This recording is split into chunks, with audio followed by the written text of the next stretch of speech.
Hello, Longhorn fans. Welcome to another Texas Sports Unfiltered postgame show. I am Trey Elling alongside Kevin Dunn. After the Longhorns take care of business in Ames, Iowa tonight, defeating the Cyclones by a final score of, where did my scoreboard go, Kevin? They won by 10 points. That's what's important here, right? 26 to 16 is the final score. And there are nits that we can pick during the game, and I'm sure we will over the next hour or so. But overall, I think if you're a Longhorn fan, you need to be very happy with this effort tonight and happy that this program, for the first time in several years, has reached the 10-win mark. Yeah, I mean, I think that's probably the biggest takeaway. You got to be really happy. I mean, for a game that looked, at 6-3 at half, Texas had 2 touchdowns taken off the board. I'll say this: they were the right call. It does seem like Texas opponents seem to play pretty clean against them, but it was the right call. So, Yeah, I'm glad you said that because I saw a lot of people furious that there was a phantom call made in both cases, and it wasn't a phantom call, but it's like if you're going to call it that tight, call it that tight both ways. yeah, I mean, I think a lot of our issues haven't necessarily been. It's one thing if it is a phantom call. Those weren't phantom calls. I mean, that was a hold on Kelvin Banks, and that was a block in the back by Keaton Crawford. I'm not sure the latter was needed or really even the first one, but whatever. I mean, they're hustle mistakes. But yeah, I think the biggest frustration with a lot of Texas fans has been the fact that seemingly everyone they play is crystal clean. Yeah. But overall, you're right. I mean, we got to be really happy. I mean, I was ready to come on here, win or lose, and still be really positive about where this program's going. One game's not going to change that, but the fact they go in there and win by 10, um, they're a game away from getting to the Big 12 championship, and they won 10 games, right? It's been a little while since we can talk about the Texas program feeling this good, probably going back to 2017. We know what happened then, but feels like it's moving in the right direction, and they made plays when they needed to. I will say, man, T'Vondre Sweat came out. I mean, he's always come out and played, certainly this year, but it's pretty obvious that the defensive line was pretty ready to go. 9 rushing yards for Iowa State. Did they finish with 9 on the night? Yeah, I mean, Yeah. if you're a team that's trying to pick up yardage on the ground, good luck against this Texas defense. You're going to have to find success through the air. I didn't think Iowa State was good enough throwing the football, although they Rocco Becht and that Iowa State passing attack did have a good night against pretty shoddy Texas secondary, who still has a really hard time defending the middle of the field. Now, credit to the Iowa State offense; they did some innovative things at times. They did some things that surprised this Texas defense. But by the same token, these are cornerbacks that you can not rely on to cover slant passes, and there just seems to be yardage all over the place. If the defensive line does not get pressure on the quarterback, the QB is going to find success throwing the football either to a tight end or a wide receiver on the outside. And Rocco Becht took advantage tonight, had his first 300-yard game of his career, if I'm not mistaken, and kept Iowa State closer than this game probably should have been. As you said, there were 2 touchdowns taken off the board. The calls were legit, but Texas was in control of this game from beginning to end, despite the fact that it was a close score going in at halftime. Yep. I mean, you think about the 9-play, 91-yard drive too, just how big that was. Then hitting Whittington. You mentioned the pop pass they had, but overall, Texas was pretty much in control of this game, and they were the better football team. This obviously meant a lot. I mean, I saw some piece that apparently Matt Campbell was crying at the get together with the Fox guys.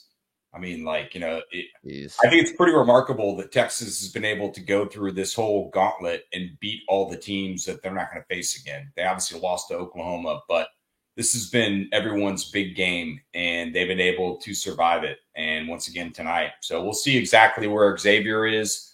Thought CJ Baxter ran the ball pretty well. I mean, he's a good back, man. Texas they're so deep at that position. Think about really what they had last year, counting Jaden Blue.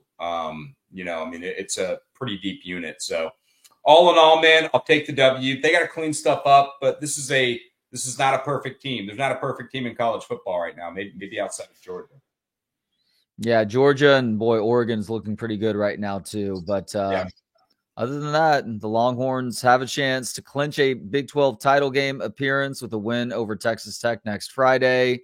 And if they do that, you just have to see how things shake out. But there's a good chance they find themselves into the college football playoff as well. CJ Baxter, I don't know if we're going offensive MVP just yet on the night, but CJ Baxter came out and did what a lot of people were wondering if he could do as the main guy with Jonathan Brooks no longer in there. It felt like it might be a by committee sort of approach for this running back room tonight, but that turned out not to be the case. Jaden Blue ended up with 7 carries in the game. Actually had a big carry to get Texas into field goal range to give them that 10-point lead, which essentially sealed the victory. But it really was a CJ Baxter show in the backfield. 20 carries, 117 yards, falls just below 6 yards a carry. And he was this team was leaning on him down the stretch in the second half to help them come out victorious.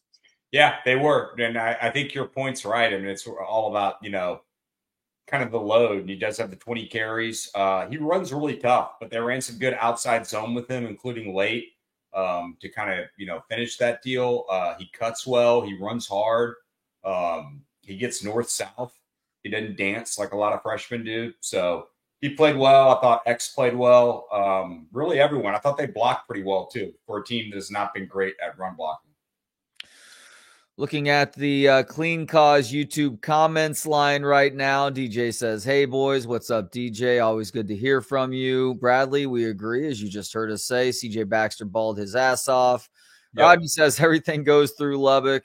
Well, I don't know about everything, but hopefully the Longhorns are disposed of that team from they're able to dispose of that team from Lubbock next week. Aaron says, Katie, let's go. Love you, buddy. Good win there. Grant says, let's go kick some your mark you ass, guys. Talking about Texas Tech. One more, Trey. One more, and I'm good. No matter what happens. One more, we can lose the Big 12, lose the bowl game. I'll still be happy with the year. I don't want that to happen. But let's get through Tech.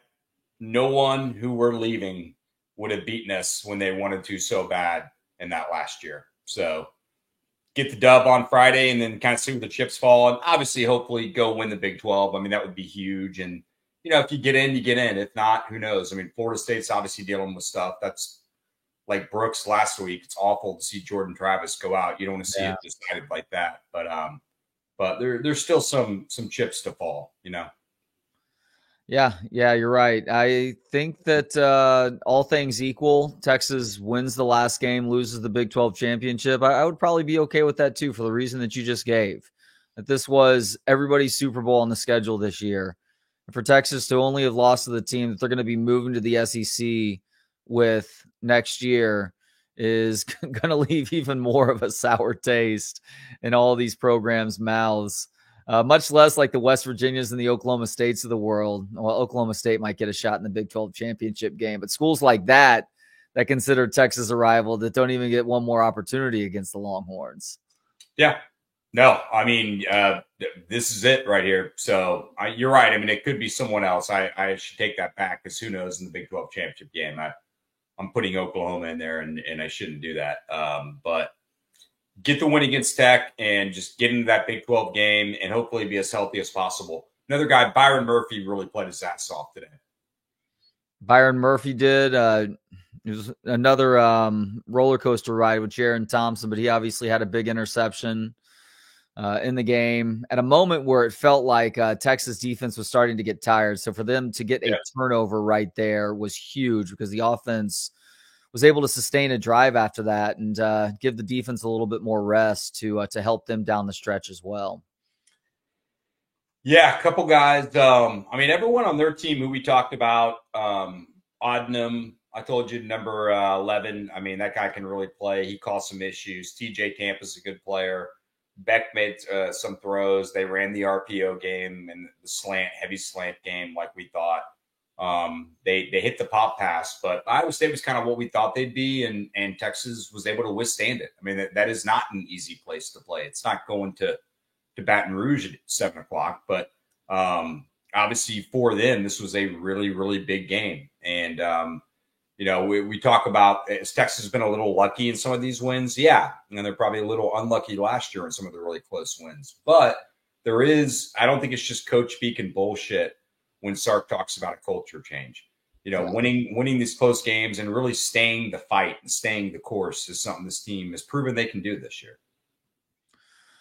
Yeah, you're right about that. And by the way, luck is when preparation meets opportunity. So has there been a little bit of luck? Absolutely. But this team has prepared the right way going back into the offseason and during the year itself. And that is pretty clear week in week out. There's one exception. That was the Oklahoma game where they got hit in the mouth and they weren't really ready for it. But Texas also played they played down that day, and Oklahoma played far and away their best game of the year. We've seen that over the last month now as they've lost a couple of games and been really close against subpar competition and a couple more too with UCF and then BYU a little bit earlier today. So I hope that Texas gets another opportunity against the Sooners. Right now, Oklahoma needs some help from Oklahoma State, who struggled for a while against Houston today.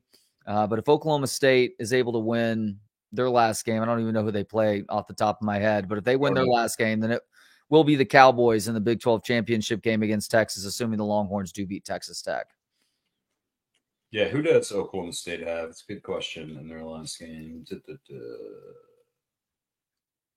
Who else offensively stood out to you?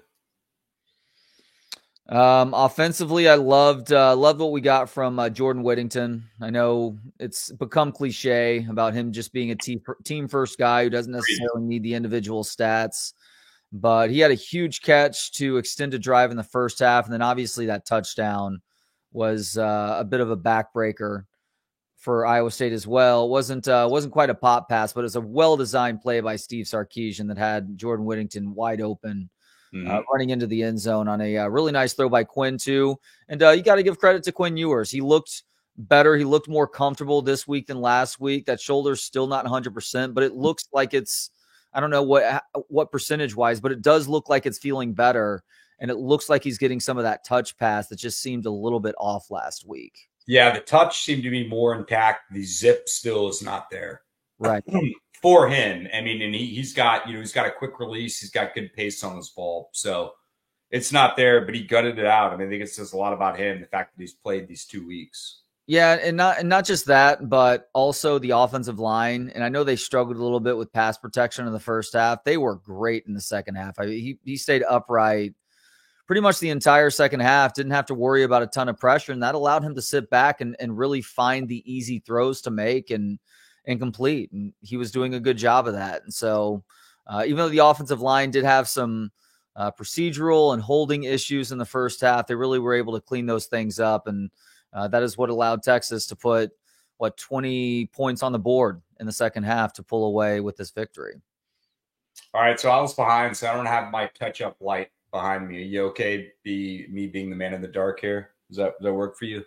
Well, I always consider you the man in the dark. So yeah, that's fine. Appreciate that. All right. Do you want to do CJ as the offensive player of the game? Yeah, CJ Baxter, offensive player of the game. That is the offensive MVP, brought to you by Verdes Mexican Parrilla, located on Hamilton Pool Road off of 71 in Spicewood. Verdes is serving up an extensive menu of all your traditional Mexican and Tex-Mex favorites. You got a beautiful indoor dining area that makes for a great date night. Outside, a covered patio with a ton of space for the whole family. Got a huge grass area with footballs, frisbee, and games for everyone to enjoy. They can host your party and cater your next event as well. Go see him. It's Verdes Mexican Parrilla. Yes, CJ Baxter is our offensive player of the game. I feel like if Xavier Worthy, although I guess technically this would have been special teams, if he got that punt return for a touchdown, he would have more of an argument. But ultimately, it is CJ Baxter. Hope Xavier Worthy is okay. I know that he left the game at some point in the second half with what was described by Allison Williams as a leg injury, was favoring that leg too. These guys are able to bounce back pretty quickly, but they obviously need him either next week or by the Big 12 championship game by the latest, hoping. Yeah, no, he does so much stuff. I mean, obviously we know what he does, but just, I mean, all week long for the defensive coordinator to have to worry about him. They'll stretch you horizontally with the screen game with him, probably too much. but what he does vertically and loosening up coverages and defenses and safeties have to be aware of him. So got to have him. But man, this team's been able to step up, and they were pretty healthy today for the most part going in. I think that showed.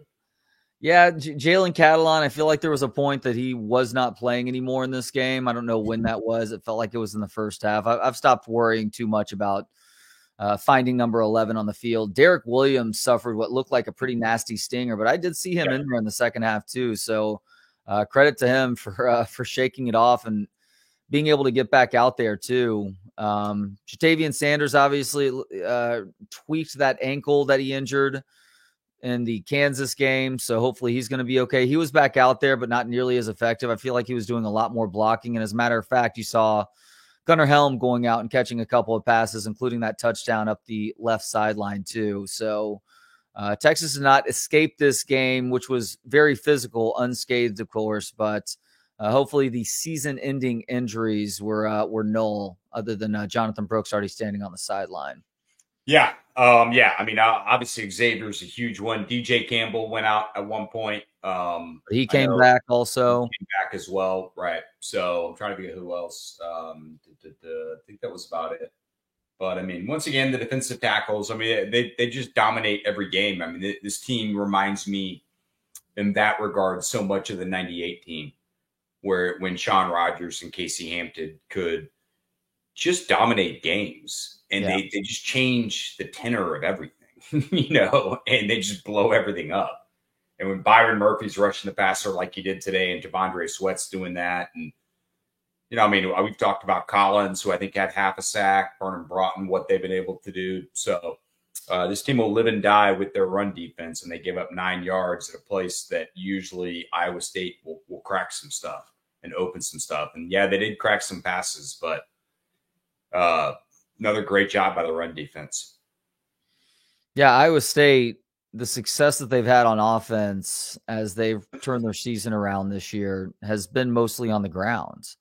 And they were forced, just like Kansas State and every other opponent Texas has played, to try and do more through the air than they were comfortable with. Now, Iowa State, they were okay throwing the football at times. When Texas wasn't getting pressure on Rocco Becht, when he had time, he was finding receivers. And unfortunately, these cornerbacks, they're just going to continue having problems defending wide receivers, slanting over the middle of the field. Ryan Watts, man, what a frustrating player he is. You see flashes of just how good he could be. Obviously, he has the body type to be a dominant cornerback, but he just does not have what it takes to be a one-on-one cover corner. That's a guy that, if he does end up playing at the next level, needs to be doing so in zone situations and coverage. Zone situation, maybe you push him inside. I mean, he's a boundary corner. He's a physical run guy. But, yeah, I mean, that's been his issue. And in fairness to him, 98% of defensive backs in college issues is coverage and finding the football and not flipping out, or not getting too physical. Yep. David says Bert Auburn player of the game. Yeah, I'd give Bert Auburn a player of the game. He had some big field goals, including the one at halftime where he missed before Texas had called a timeout. He cleans that up and ends up kicking a career-long 50-yard field goal. Bert Auburn, after a shaky start to the year, has been really good over the last, 14 kicks now? 14 for his last 14, including hitting a couple of clutch ones too. Let's not overlook that point, though, and how big that is during the year. And yeah, David, he definitely could be player of the game. But you're at a point where you really are thinking, where Sark was having to go for it, and Sark likes to go for it in situations where we should have been taking 3. And we didn't say it as much back then. We started to once he started making kicks again, but it's like, hey, man, it's okay to take the 3, But think about how big that was. We're talking about, is there a walk-on? Who's the backup? I mean, it got to that level. Maybe we were just being Texas fans and overreacting, but to hit 14 in a row, now you feel like you've got a guy 45 and in, and now he shows 50. That for a team that likes to play 3 and 6 point games, kind of a big deal. Look, we with Steve Sarkisian are coming off the Tom Herman era where he refused to go for 3 and continually lost games by 1, 2, and 3 points. And so to have a guy who is able to learn his lesson, and he does have a kicker who's reliable, which Tom Herman had a kicker who was reliable as well. But to utilize that guy and to understand the value of the 3 points is something that should definitely not be lost on the fan base. Jake is very happy that Texas is 10-1 right now. 10-1, bitches. See you never again, Cornhaggy. You're getting humbled, you hillbilly bums. Jake, yes. Bringing it, man. Agreed with all that. Is T'Vondre Sweat our defensive player of the game, Kevin? Yeah, he's our player of the team the whole year. Yeah, that's a fair statement. Defensive MVP brought to you by Kenfield Golf Cars. If you're in the market for a new or pre-owned golf cart, look no further than Kenfield Golf Cars. Kenfield Golf Cars was founded in 1979. They have an unparalleled selection of different golf carts available in new or used. They'd love to turn your existing golf cart into your own design or have them build a golf cart to fit your needs. Nobody does it better than Kenfield Golf Cars. Check out their website, kenfieldgolfcars.com, for more info, or give them a call, 512-258-8515, 512-258-8515 for Kenfield Golf Cars. What is the defensive play of the game? I mean, I don't know. You know, there are a couple we can choose from. I think the biggest play of the game is T'Vondre Sweat blocking the extra point. Yeah. Yeah, it's probably either that or because it wouldn't be a swat early in the game that forced Iowa State to punt. No, it's too early in the game for that. Maybe the Jaron Thompson interception gets some consideration too, just because that was a pretty critical moment in the game where Iowa State had just scored points on their previous possession, and Texas was starting to look a little bit gassed, like what happened in TCU last weekend. But I like the T'Vondre Sweat call. I mean, special teams, but let's go with it. Special teams, but we're going to give it to T'Vondre Sweat.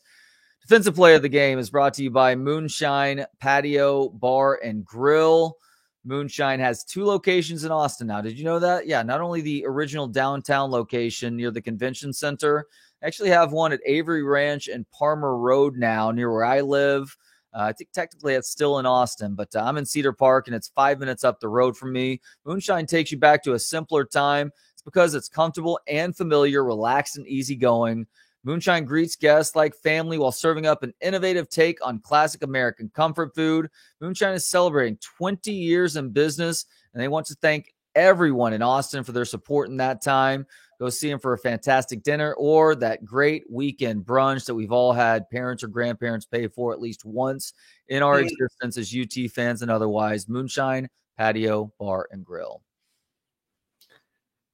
Man, there's nothing on tonight, is there?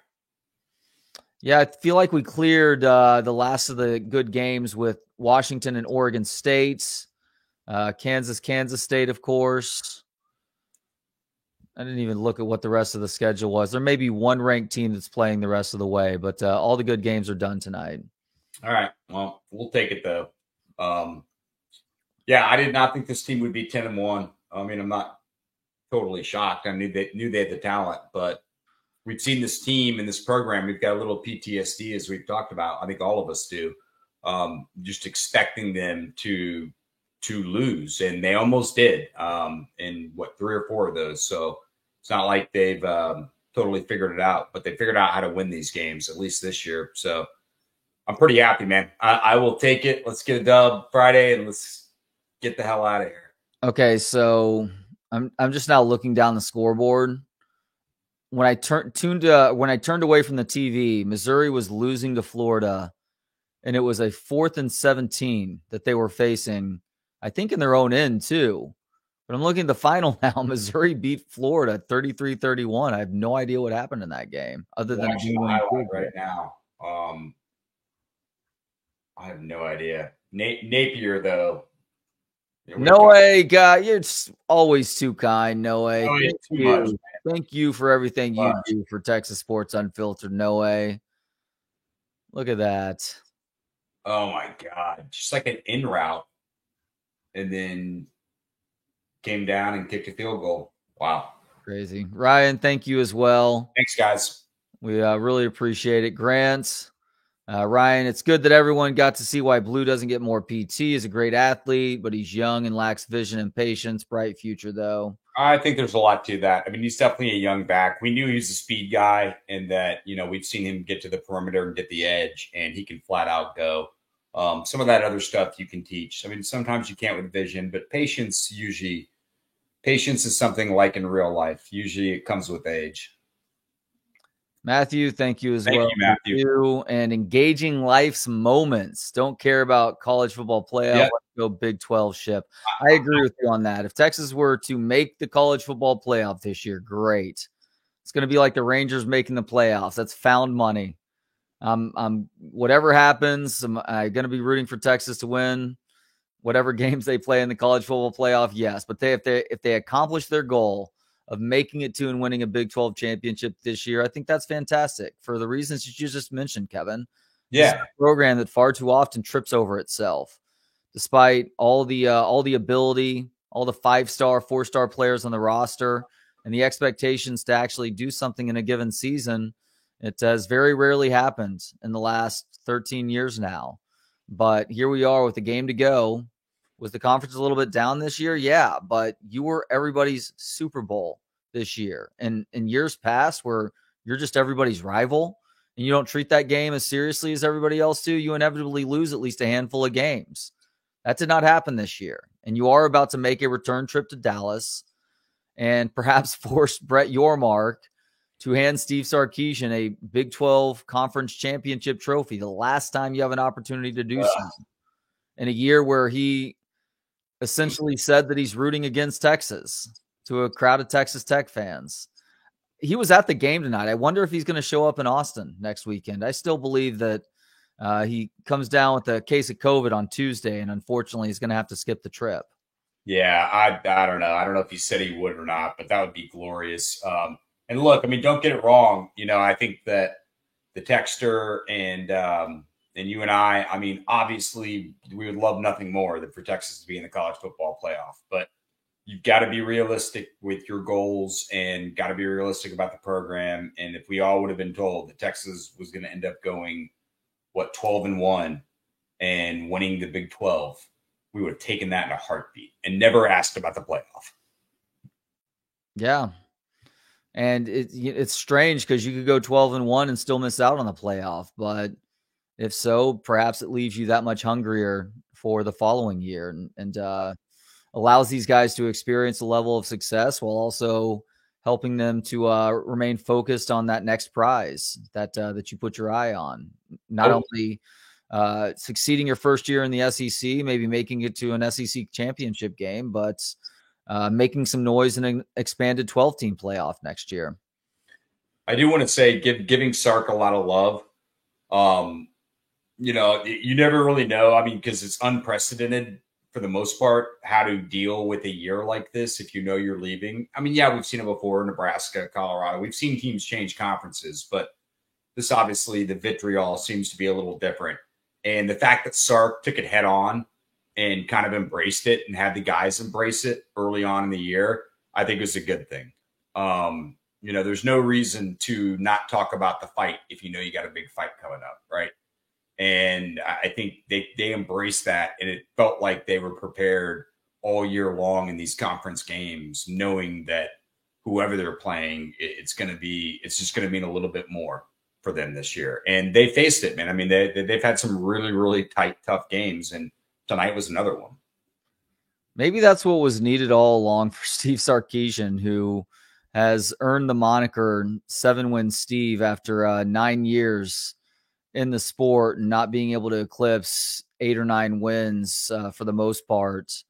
But this is the year where he's got a lot of pressure just in terms of how many teams hated Texas, the pressure of the media saying that they expected you to win the conference this year.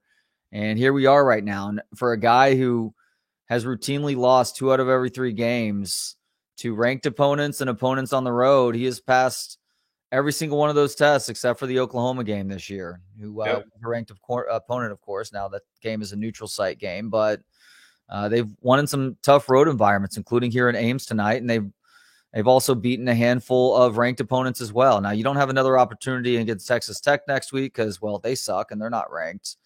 But hopefully you get one more ranked opponent in the Big 12 championship game to continue to state that case for the college football playoff, and you'll just have to see how everything else plays out. Sucks for Jordan Travis in Florida State, what happened to him in the first quarter tonight, but they've got They've got to turn around and play a rivalry game against Florida next week. Now, Florida is going to be playing for a bowl game, so maybe it means a little bit more for them trying to beat Florida State. But otherwise, does Florida State have a tough time with Louisville in the ACC championship game? Because Louisville did punch their ticket with a win. I mean, they could be. They don't have their dynamic quarterback. I mean, my guess is he's out for the year. I did one of those. I had to look away. I called you. If he's not out for the year, he is the machine from Terminator 2. Yeah, if he's not out for the year, he makes Aaron Rodgers look like a joke in terms of rehab. Right. But so, yeah, who knows? And also, I mean, I do think that could impact it to where if they do have one loss, not undefeated. If they're undefeated, they should go in ahead of Texas. I mean, right now, if everything stays the way it does, then Texas should be left out. And that's okay. That's something that we'd have to swallow. And we can be realistic like our eyeballs tonight and be like, yeah, both those touchdowns taken back, there were penalties. Good calls. But if they have one loss, that's when the committee can really look at, all right, well, who is this team without Jordan Travis, right?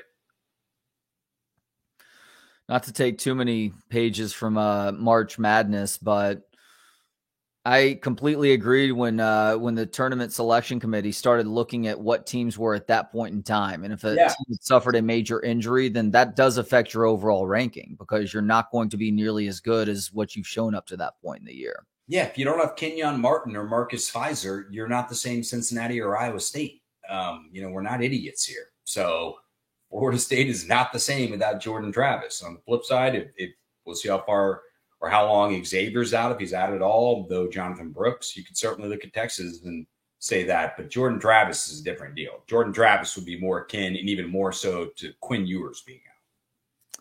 Yep. All right. The offensive play of the game is brought to you by Hat Creek Burger Company.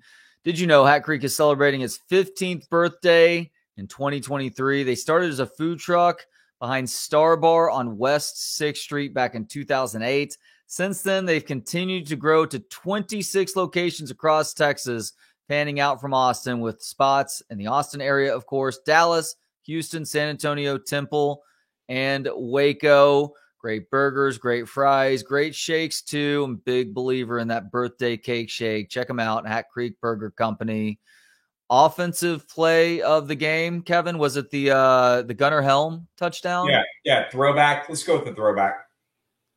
The throwback to Gunnar Helm. I guess Jordan Whittington's touchdown would consideration too. But those two touchdowns, the biggest play of the game. The Hat Creek Burger Company plays of the game on offense. I'm with you with Whittington too. It's been kind of a weird year for Whittington. The drops early on. Some of his run blocking grades don't match up with how good I think a run blocker he actually is. Oh, is that right? Yeah, dude, the run blocking grades in general aren't very good. And my eye tells me that's true for the most part, but and he has missed some blocks this year too, but the guy's such a team player. And I mean, hell, if Texas does go on to win it, you could say maybe, there were a lot of plays of the year at that point because Texas won so many tight games, but the play against TCU last week, that hustle alone, there are a lot of junior and senior guys on this team that have kind of really helped change that culture. And if Sark does really get this thing rolling, like long term, this will be one of those classes like the 98 class or 99 class you look back at and you go, thanks, guys. You changed this thing for a decade. You did the toughest part of turning it around. And now it's turned around and guys come in and kind of know what to do right away. And they're expected to do that. Other guys that deserve a positive shout out, thinking on the defensive side of the ball right now. I mean, Jaylan Ford is Jaylan Ford. So, of course, he's going to get a little bit of love. David Benda has been conspicuously absent for a couple of games. I thought that he was really flying around and doing a good job of making plays, both at the line of scrimmage, and then also he made a play or two in the pass game as well. There was a deflection on an incomplete pass in the first half. Those guys were talking about him catching the football. Like, guys catch the football right there. No, they don't. That ball was thrown really hard. Yeah. And it kind of glanced off his fingertips. Dudes aren't catching that ball. Odell Beckham Jr. is not catching that ball. That was just a nice deflection on what had a chance to be a complete pass otherwise. Totally agree. No, I mean, that was kind of, I mean, I like Benetti and Brock. I think they do a good job. That was one of those where it's like they were overstating that just a bit. Yeah. But yeah, I thought you're exactly right. Benda played well. The defense has been the most erratic. You know, I mean, the offense is like, it's like we know exactly who they are. They're like one of your kids. You know exactly what you're going to get from them, good and bad. Defense, though, outside of the run defense has been good almost every single game, almost every single possession. But the linebackers have kind of been up and down, including Jaylan Ford. I thought Benda played really, really well today. Anthony Hill played pretty well too. Yeah, I agree with that. They weren't having him drop back into coverage nearly as much, which I think is gonna. That's what you should do going forward. I mean, his best asset is going after the quarterback or staying closer to the line of scrimmage. And I know he had an issue with a run fit last week against TCU that was partially responsible for a touchdown, but it's just a learning process. He's still a true freshman after all, nearing the end of his first year, but he's still got a lot of room to grow and a lot of learning to do as well. And so credit to the coaches for being patient with him and allowing him to make mistakes. And he would get pulled at times earlier in the year, but at this point, he is an instrumental part of that defense. But Texas is back to having okay depth at the linebacker. Now able to play in an ever down role. David Benda, of course, Jaylan Ford, and then Maurice Blackwell being back there in that linebacker hybrid position. Now, he didn't have a great game based on the few times that I laid my eyes on him, but it's okay. You have your ups and downs throughout the course of a season. And Maurice Blackwell is no exception to that. Overall, though, I've been pretty pleased kind of seeing where and I agree with you, he didn't stand out a lot to me today. But overall, I kind of like his progression. I mean, he's one of those guys where he splashed at times this year where I could see him, you put together a really good spring and another year getting stronger and a little bit faster and just understanding the game more. He could be a pretty good player. What is he? He's like a redshirt freshman, right? Oh, gosh, that's a great question. I don't even know. Let's see. Check it out. I'm grabbing another water. Blackwell. He is a third-year linebacker. Technically, he played 10 games as a freshman. So, yeah, he's a third-year player right now. So, I thought maybe a redshirt. When I said redshirt freshman, I thought maybe redshirt sophomore, actually. But he's a junior, so never mind. That is really surprising. I did not expect him to have burned through 3 years of eligibility just yet. So, he's got one more year. You going to the game Friday? Yeah, taking my family to our first game of the year. Wow. 7 o'clock kickoff or 6:30 kickoff, I forget which. Trying to figure out a way to avoid spending too much time on Bevo Boulevard. As much fun as that is for families, I've done it enough. Is that a beatdown? It's a lot of people, man. And it's going to be a night game this year too, so I'm sure that what is normally a pretty docile crowd on these Friday games when they're 11 a.m. kickoffs, it's going to be intensified. And there's going to be a lot of people in the stadium too, because Texas has a chance to clinch a spot in the Big 12 title game. So if the game is not sold out already, it will be. There will only be a smattering of Tech fans this year is my hope. Oftentimes in years like this, because Texas has been down far too many years over the last 13, and Tech, while not being great, has a pretty large alumni base here in Austin. Tech it's felt like they've been like a quarter of the crowd a lot of the time, but that shouldn't be the case this year. This is going to be a predominantly Texas crowd, and it should be a lot of fun too, because we are going to beat the shit out of them. I hope so. The good thing about this, unlike Iowa State, for Iowa State somehow, like the guard said, when we came in here, they said Iowa and Texas. I love how it's like, oh yeah, because that long-standing rivalry between Iowa State and Texas. Remember in '63, what a game that was. But with Tech at least, obviously it's a bigger deal for Tech, but at least for us as fans, it's not like beating Iowa State. I couldn't give a shit about Iowa State. Go. Good luck the rest of your life. I don't wish you any ill will. I hope you find another partner. and get married and have kids, big fat kids with big fat necks, and you guys just eat a bunch and die a diabetic life at some point. But I hope you do it peacefully. Just so Matt Campbell doesn't suffer an aneurysm screaming unnecessarily at a ref who got the call right. I hope his teeth just don't hit the fucking floor. Teeth drag like a, ape's, knuckles do. But outside of that, I've got no ill will. But with Tech, this is one we definitely want, and then I never want to see them the rest of my life too. Yeah. I was on the fence about that. I would have been okay scheduling Tech, but with how everything has played out over the last few months, I'm fine just leaving them in the dust now. Sorry, Jama. We love you, Jama, and hope that you find success. But I want nothing to do with you guys for a while. Love Jama, and I don't know. Maybe talk to me in 10 years. Yeah, that's what I said. A while, 10 years, that might work. Like, I think there's a lot of A&M fans and maybe some Texas fans who are okay with that rivalry ending. But now that we're, a little bit more than 10 years beyond, people are actually starting to look forward to that once again. Yeah. So maybe that'll happen with Texas Tech too, or not. But don't you agree that like the Kansas State, the Texas, the Iowa State, how even TCU to a large degree, like it's like, all right, like this is much bigger for you. I don't really give a shit about getting this last win. It's more about not giving you the last win in this. And Tech, it'd be nice to definitely have that. And yeah, maybe we meet up in 7 years or something like that. Definitely wanted to beat all the teams on the schedule this year. Baylor, of course, to start things off. Yeah, no, Baylor's one of those. Yeah, to smother them too, just to put a pillow over their face and just completely choke them out in their stadium too. By the way, which is why it makes probably bad phrasing with the team you mentioned, but I get you. Oh yeah.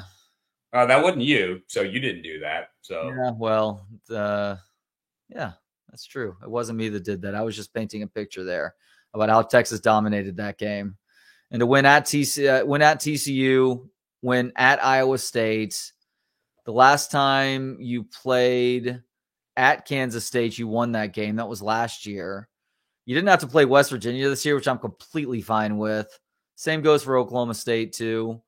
Here's the thing, though. In the SEC, there's a lot of people and teams in that conference that don't want Texas and Oklahoma in the conference. They don't see the need for Texas and Oklahoma, even though it obviously makes a ton of financial sense. And it makes sense regionally, too. So there will be new fake rivalries that form in the coming years, Kevin. That's why I never wanted to go to that conference. They're batshit crazy nuts anyway. Exactly. And yes, adding to that, yes, being Texas is not going to help at all. You want to come in here with your fancy clothes and you're brushing the teeth and no, it's going to be, trust me. I understand it's not like we're walking into a sweeter neighborhood. I got that. But I'm sick of this neighborhood, and I'm sick of the cops in the neighborhood. That's what I'm really sick of. Georgia people about how they deal with it, because Georgia has kind of a reputation in that conference, right? Yeah. No, we're going to be a lot like Georgia in terms of how they're treated, I think. I hope we're a lot like Georgia. I'd say, we're about to go on a 3-year run, man. Watch out. Rodney said he was making a dumb pedo joke. Hold on now. I don't see the pedo joke, Rodney. You're going to have to repeat that one. Always good for a dumb pedo joke. All right, what else do we have in terms of play of the game? Do we get everything? I think we've gotten everything other than our final word from Paul's Motorworks. You ready for that? Yeah. I'll let you start it up. What do you got? Well, before I give you the final word, Paul's Motorworks sponsors the final word, and they've been repairing foreign and domestic cars in Austin since 2000, specializing in BMW, Mini Cooper, Mercedes-Benz, Audi, Volkswagen, and Porsche. They can do more than that, though. It's where BK goes to get his oil changes. Don't trust your car to anyone. Trust your car to the great people at Paul's Motorworks. Check them out online at pmwaustin.com. Texas has won 10 games in the regular season for the first time since 2017. Did they win 10 games in the regular season that year? Because if so, great. Because I was going to go all the way back to 2009. No, I think you're right. Because I think they won 9, and then the 10th would have been the Sugar Bowl, right? It feels sweet, and it's something that, quite honestly, we all took for granted through the 2000s. And here we are once again, and it feels great. So let's not take that for granted. There are things to bitch about tonight, some regarding the officiating, some regarding to things not being or being too close going into halftime. But the bottom line is this team is taking care of business once again in a game that we've seen them lose far too many times in the past 10 plus years. So be happy tonight, Longhorn fans. Celebrate, rejoice, and get ready for one more regular season game where you get to kick the crap out of Texas Tech, earn a spot in the Big 12 championship game, and take one more step towards those preseason goals that you made and you felt pretty good about at the time. Yeah, I think that's well said. I think it's part overview and part just kind of where we're at right now. And for me, the overview is always bigger because that's more long term. You can have a shitty day at work, but if you're having a good year and set up for the next 3 or 4 years, well, you're going to be doing all right, or you could have a really good day at work, but long term things aren't looking great. 1990 would be a good example. I mean, they won 10 games, they were in a good spot, but if you really knew the program and could look at it, it was more just a 1-year deal, and that was obviously shown the next year going 5-6, and then you got to change your regime and all that. It does feel like, and look, Sark still has a long way to go. He's still learning on the job, and he is far from perfect as a head coach. And I think there are obvious things that he has to get better at. There are obvious things his program has to improve at. And there are just some things like depth that over time, they continue to recruit and develop, they're going to be okay. But I feel really good long-term about where this is going. That can always flip. That can always change. I get that. So you can clip this, and if Texas wins 4 games the next 2 years, and they fire Sark, be like, you told us to buy the stock. I think most people would buy the stock right now because this program is getting better. They've always had talent, but they've got a good amount of talent now to go with some grit. And that's probably the best thing, because the reality is teams like Iowa State, fan bases like Iowa State, fan bases across the Big 12. I mean, just to be blunt, they think Texas is a bunch of pussies. And they pretty much say that without saying it. They certainly say it behind closed doors. And you can get on this team for not being perfect. They've proven they're not pussies. And they've proven that they will play 4 quarters, grit games out, and win some ugly, tough football games. And I think they did that again tonight. And that, to me, is probably what I'm most fired up about. I will say this too, working with a lot of these kids and getting to know them, how much when we started the year, I was just bragging about them as young men, right? Mm-hmm. And the combination of knowing who a lot of these guys are off the field and what they're doing on the field, like I couldn't be prouder to be an alum, to be a fan, and to be rooting for a team that, I really believe in the guys off the field, and on the field, they're making us proud too. That's pretty much all you can ask for, right? That's very well said there. Dirty admission time. I worry about what this team looks like next year, because they are going to lose a lot on both sides of the ball. Yeah. The middle of the defensive line, which has obviously been hugely instrumental this year. It's been the best in the country. Let's just call it what it is. And I'm not that guy to do that. They have the best defensive interior line in the country. Grades wise, according to Pro Football Focus, and then eyeball test wise too. Yes, and depth. Vernon Broughton and Alfred Collins, I promise you, will play in the league. Terrell Carter will probably get a sniff and a look as the third stringer. They're loaded there, man. Yeah, that's great. It's other positions that I worry about a little bit more. Linebacker, what's going on at receiver right now. But let's not get too far ahead of ourselves here. One more regular season game, then hopefully a Big 12 championship game. We'll see what happens after that. And that's it for us tonight. The Texas Sports Unfiltered postgame show.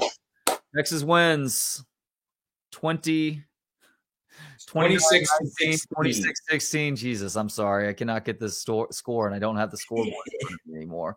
26-16, Texas wins. For Kevin Dunn, I am Trey Elling. Thank you so much for tuning in. We will be back as a channel on Monday morning. Actually, Wags is going to be doing his fantasy football show tomorrow morning, so check that out as well. As far as the weekday shows are concerned, 8 to 5 on Monday, starting with Bucky and BK from 8 to 10. In the meantime, folks, have a great rest of the weekend and hook 'em.